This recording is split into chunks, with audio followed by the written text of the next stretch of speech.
Olá, terceiro ano. Espero que todos estejam bem. A aula de hoje vai ser um pouquinho diferente. Na semana passada, a gente falou sobre realismo e realismo era o último movimento que eu tinha previsto, né, programado para dar para vocês no primeiro trimestre. Mas eu achei que, como a gente ainda tem algumas aulas aí até o período de revisão e para encerrar o trimestre, eu achei que seria interessante a gente relembrar alguns outros movimentos que a gente já estudou no ano passado e falar um pouco sobre algumas questões que a gente estudou nesse trimestre e que estudamos ao longo da vida, né, em outras aulas de arte, mas matérias que eu dou para outras turmas também e que a gente já viu também no ano passado. Para começar, eu vou falar um pouquinho da Antiguidade e do Renascimento, mas primeiro eu queria que a gente relembrasse um pouco sobre o neoclassicismo, porque lembra que eu comentei, quando a gente estudou neoclassicismo, a gente estudou a relação entre a arte feita no neoclassicismo e a arte greco-romana. Tanto que acho que eu cheguei a falar para vocês na aula, não está aqui no slide, mas acho que eu cheguei a falar na narração, que o nome neoclássico, neoclassicismo, ele significa novo clássico. Então, por isso que ele tem esse nome, né? Porque ele recebe esse nome por conta dessa tentativa de retomar a arte greco-romana, que é conhecido como Antiguidade Clássica, por isso esse nome, neoclássico, novo clássico.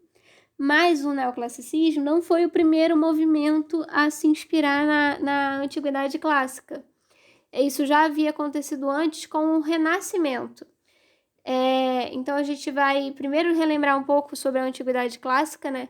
Falar que é o período, né, da arte greco-romana, ou seja, o período dos impérios grego e romano. E a gente tem muito essa questão do desenvolvimento da escultura. E nesse período tinha muito a questão da idealização da beleza. Então, aquela idealização que a gente já falou várias vezes em sala de aula, como, por exemplo, a gente viu no Barroco também, quando a gente viu de novo, relembrando aquela pintura do Caravaggio, de São Mateus, e quando a gente viu isso acontecendo de novo lá com o Sócrates no neoclassicismo, quando aquele pintor fez aquela pintura do Sócrates, que eu falei que ele já era um senhor de idade, era para estar e estava numa situação que ele estava preso, mas, que o Sócrates estava tomando veneno, lembra daquela pintura? Mas existia ali naquela pintura uma idealização do corpo, né? Daqueles homem que já era um senhor de idade, que estava numa situação que ele estava preso, mas tinha ali para demonstrar esse poder, uma forma de demonstrar esse poder que ele tinha intelectual através do físico, porque ele era a forma como o pintor ali tinha de botar aquela postura heróica, né? Lembram que no neoclássico ele tinha essa relação com a Revolução Francesa de trazer essa atmosfera heróica para os revolucionários, uma inspiração para os revolucionários. Então, eles buscavam essa inspiração nessa idealização da beleza que se tinha na Antiguidade Clássica. E isso vai ser retomado, isso também foi, né, retomado lá no Renascimento. No Renascimento foi um estilo, né, que aconteceu, se desenvolveu ali entre os séculos XV e XVI, também na Itália, assim como o Barroco aconteceu também, se inicia na Itália, por exemplo. E foi um movimento que ele envolvia muitas áreas, ele não estava só ligado à arte. Então, ele era de ordem artística, cultural e científica. A gente tem uma ligação, de novo, muito forte com os temas religiosos. E como eu falei, assim como o neoclássico recebe esse nome por ser inspirado na Antiguidade Clássica, e é o novo clássico, o Renascimento recebe esse nome também por se considerar uma forma de renascer das culturas antigas, renascer da Antiguidade Clássica. Por isso, Renascimento. Então, o nome também, assim como acontece no neoclassicismo, a gente vê essa referência também a essa inspiração que se tinha na antiguidade no nome do movimento.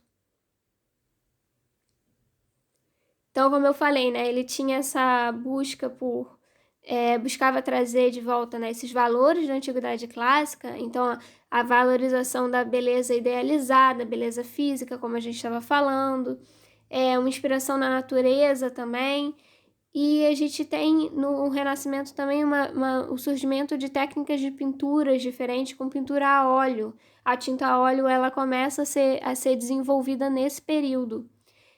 E isso permite também com que as cores que os artistas do Renascimento passam a utilizar nas pinturas são cores mais vivas.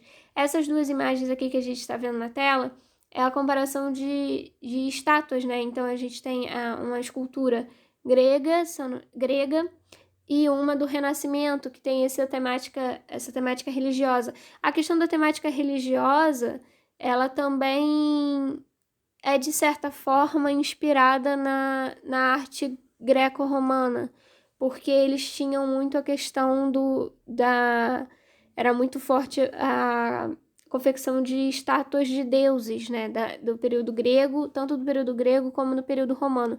Lá no período romano, a gente já tem mais, do Império Romano, existia também, mas era um pouco mais forte tinha um pouco mais de importância a confecção de estátuas dos imperadores, mas também tinha muito essa questão de fazer as estátuas para os deuses também. Então era, de certa forma, também uma temática religiosa ali muito presente. E aqui no Renascimento a gente também tem essa temática de volta, só que no caso era a religião que era dominante naquele período, que era a fé católica e a fé cristã. E aí a gente tem a utilização de materiais, a gente tem essa inspiração na arte greco-romana, na Antiguidade Clássica. Outro exemplo aqui isso aqui é uma pintura feita nesse período do Renascimento, que é a Vênus do Botticelli. Então a Vênus, que é uma deusa romana, ela é feita, ela tem ainda, a gente tem essa inspiração também assim como a gente viu lá no neoclássico, aquela inspiração pelos deuses e pelas lendas romanas. Aqui no Renascimento isso já aconteceu também. E a gente tem, assim, interessante, eu trouxe essa aula, assim, também para a gente ver como, da mesma forma como eu falei várias vezes nas aulas sobre o contraste entre luz e sombra, rompimento com entre um movimento e outro, ou semelhanças entre um movimento e outro, eu achei interessante trazer essa aula também para a gente ver como essas coisas vão se repetindo. Então, a gente vê que a gente tem essa ideia, né, de algumas pessoas falam nada se cria, tudo se copia, mas é mais uma forma diferente de se ver em períodos, épocas diferentes, né? Uma coisa que a gente viu bastante nas últimas aulas é como a arte ela tá ligada com o período político e social que as pessoas estão vivendo, que os artistas estão passando. Então, isso tudo influencia também. Eles retomam, né, esses ideais, por exemplo, o neoclássico vai retomar ideias da antiguidade clássica que já tinham sido retomadas no Renascimento anteriormente, mas vão fazer isso de uma forma diferente por conta do período histórico, do contexto histórico que eles estão vivendo. Então, o objetivo é outro. Aqui, enquanto no neoclássico o objetivo tinha toda aquela ideia de revolução, aqui no Renascimento é mais uma ideia da valorização do estudo mesmo, é só uma questão de estudo. Não tem uma questão histórica tão presente. A questão aqui é mais a questão do estudo da perspectiva, o estudo da... Vocês sabem, né, que a perspectiva é essa noção de profundidade e equilíbrio na tela também, uma perspectiva muito comum nesse período do Renascimento, e principalmente na obra do Botticelli, que é esse artista que a gente está vendo, é essa simetria. Você vê, tem uma figura no centro e tem uma certa simetria, um equilíbrio entre os elementos que ele coloca na pintura. Outra característica também aqui presente, né, que eu falei das cores vivas, são cores vivas e também ao mesmo tempo são cores claras, não são cores são vivas, mas não são fortes, não é tipo um vermelho junto com um azul muito escuro, muito gritante, muito exagerado. São cores vivas, mas são cores mais claras, que lembram um pouco também com o que foi feito lá no Rococó, por exemplo. Que tinha aquela utilização, a gente vê aqui, a gente falou muito a utilização do verde claro, do rosa, do azul, tons claros, e a gente vê isso já tinha acontecido aqui no período do Renascimento, por exemplo. Um artista muito importante desse período, vocês devem conhecer, é o Leonardo da Vinci, que fez a Mona Lisa.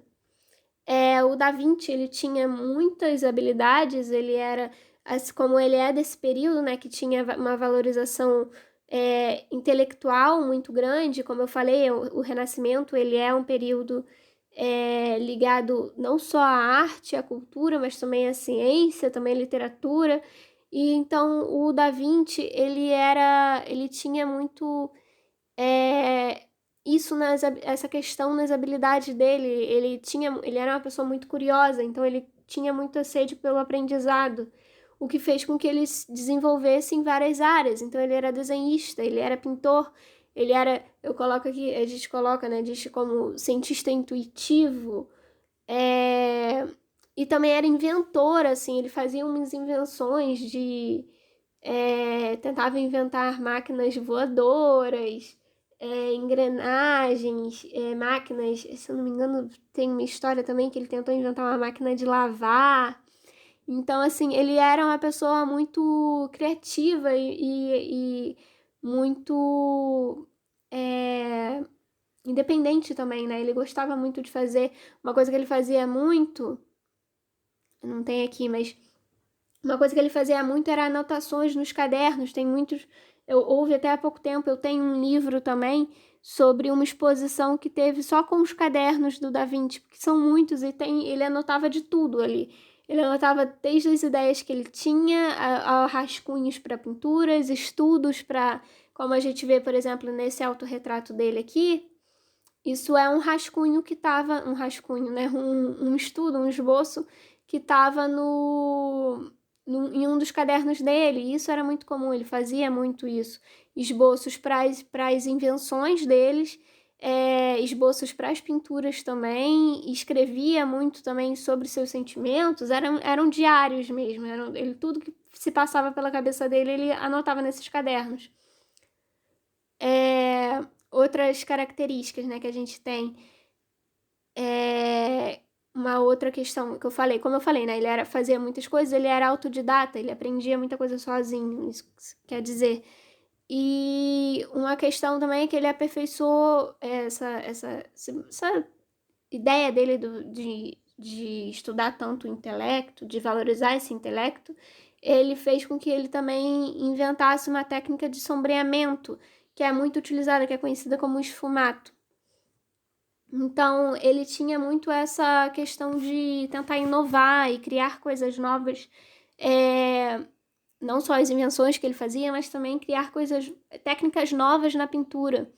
Ele era muito, eu coloquei até aqui, se eu não me engano, que ele era anatomista, ó. Anatomista, por quê? Porque ele foi um dos artistas que nesse período defendeu muito o estudo de anatomia através do estudo de cadáveres. Então, era dissecação de cadáver, como se tem hoje em dia em faculdade de medicina, vocês já devem ter ouvido falar. Ele defendia muito que se tivesse esse estudo também por artistas. Na verdade, isso era proibido pela igreja, até para os médicos não se podiam fazer, mas eles faziam as escondidas, assim, reuniam cientistas, médicos, artistas para estudar, dissecar cadáver para estudar anatomia. Isso por que era importante para os artistas desse período, esse estudo dessa anatomia? Porque era uma forma de você conhecer melhor o corpo humano e assim tentar representar ele de uma forma mais realista. Eles sabiam, né? E algo que é estudado também até hoje em dia por quem desenha, esse estudo dos músculos, né? E dos órgãos, você saber onde tem cada órgão, como que funcionam os músculos, aonde tem os músculos, isso te ajuda a desenhar a superfície de uma forma, a superfície do corpo de uma forma mais realista, porque, por exemplo, é uma questão que a gente fala geralmente, a gente sabe que a gente não pode desenhar o quadril de uma forma porque ali dentro tem um osso. Então, se ali tem um osso, eu não posso desenhar um quadril que seja muito para dentro, né? Tem que ter uma certa curvatura aqui na linha da cintura. Eu sei que aqui na barriga tem certa quantidade de órgãos, então não adianta fazer uma barriga muito negativa, porque não ia ficar realista. Porque ali tem órgãos que ocupam um determinado espaço no corpo que faz com que esse corpo tenha um determinado volume. Então, eles estudavam muito essas questões para poder tentar chegar a esse corpo ideal da antiguidade, mas de uma forma realista, né? Ele era seguindo os padrões da época do Renascimento, os padrões de beleza do Renascimento, eles eram outros, eles eram diferentes. Outra questão também, como a gente falou das cores, né, lá na pintura do Botticelli, algo que a gente precisa ter em mente, assim, é que eu coloquei aqui, né, o mundo que nos cerca é cheio de cores, e a luz, a cor, quando a gente estuda a teoria das cores lá no ensino fundamental, eu estava passando essa matéria para o 7º ano, a gente estuda que a cor, que a gente enxerga, ela é a luz. E a cor que a gente mistura da tinta, ela é diferente, né? Porque, por exemplo, tem aquele questão do círculo cromático. Não sei se vocês já fizeram, que era o disco de Newton. De Newton? Acho que é de Newton. Que você bota várias cores ali, as cores na ordem certinha, as cores complementares, primárias. E aí, quando você roda esse círculo, ele fica branco. Isso porque mas se você misturar todas as tintas, elas não vão formar branco, elas vão formar um tom de marrom, alguma coisa assim. Isso porque a cor que a gente vê, ela é a luz, e isso é diferente da materialidade, né, da tinta. Mas, assim, a cor, ela tem uma força muito grande na arte em vários períodos, né? A gente estudou isso nos movimentos que nós estudamos nesse trimestre, quando a gente fala da importância da luz e da sombra no barroco, e aí tem aquelas cores mais escuras, tinha a utilização do dourado, lembram, no barroco, que era muito importante. E depois no rococó a gente tem cores leves, com azul claro e com o rosa, que traziam mais leveza para a pintura, porque eles estavam transmitindo uma emoção mais leve do que se trazia na época do barroco. Então a cor, ela tem muito essa importância, né? Eu até coloquei aqui, a partir dessa mistura que os pintores de diferentes épocas, eles expressam os seus sentimentos e a sua visão de mundo também, porque, como eu falei, a arte ela vai estar ligada ao contexto histórico, ao mundo que a pessoa vive, não só ao contexto histórico, mas as experiências pessoais também desse artista. Aí eu trouxe alguns exemplos pra gente, 2 exemplos, na verdade, pra gente pensar um pouquinho essa questão da cor. Um é o impressionismo, que é uma matéria que eu não dei para vocês, porque é uma matéria que eu dou no 1º ano, eu não dei aula para vocês no 1º ano. Mas o impressionismo, para dar um pouquinho de contexto, é um período em que eles tentam representar, tem muita pintura de paisagem, mas eles não estão muito preocupados em fazer o contorno certinho das figuras. Por exemplo, aqui, olha, a gente consegue ver os dedos da mulher, tá vendo? Tem os dedos, a gente consegue ver os dedos, as unhas, as dobrinhas de onde tem as articulações da mão dela. Agora, aqui no impressionismo, a gente vê que esse cara tá segurando uma vara de pescar, é um pescador. Mas a gente não vê os dedos, tá vendo? A gente não vê, a gente não tem isso, porque o artista do impressionismo, ele não tá preocupado com esses contornos. Ele não tá preocupado com esse tipo de detalhe. Ele quer captar o todo. ele quer captar a cor. E a cor que ele está tentando captar aqui, tentando representar na tela, é essa cor como luz, porque é a cor que ele está vendo. Então, assim, dessa distância que ele não tá vendo a unha do carinha que tá pescando. Ele tá vendo a cor, ele tá vendo que ali tem um tom de rosa e mais para baixo que tem uma sombra, tem um tom um pouquinho mais escuro. Então, a cor ela é importante aqui por isso. A pintura do impressionismo ela é feita com pinceladas leves, e ela é feita através dessas manchas de tinta, não tem aqueles rascunhos que eu falei aqui do Da Vinci. A Mona Lisa ela foi feita através de um rascunho primeiro, ele rascunhou a Mona Lisa, tem registros disso das linhas que ele fez antes, o estudo de perspectiva certinho, um rascunho super detalhista.